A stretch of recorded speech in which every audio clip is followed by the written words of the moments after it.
একটা দেশ একটা জাতি পরিবর্তন হতে গেলে বা পরিবর্তন করতে গেলে বেশি সময় লাগে না।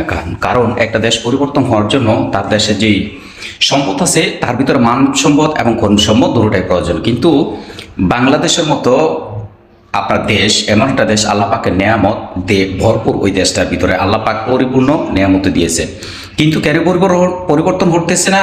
যেটুকু পরিবর্তন হওয়া দরকার ছিল, কিন্তু বর্তমানে যে পরিবর্তনটা হয়েছে এটা হচ্ছে পৃথিবীর ক্রমান্বয়ে গতানুগতিক পরিবর্তন যেটা হয়ে থাকে ঠিক এতটুকু হয়েছে। কিন্তু আমাদের যেটুকু প্রয়োজনীয় ছিল, যে ওই আপনার পরিবর্তনটা আমাদের দেশের দরকার ছিল, সেটা কেন হচ্ছে না?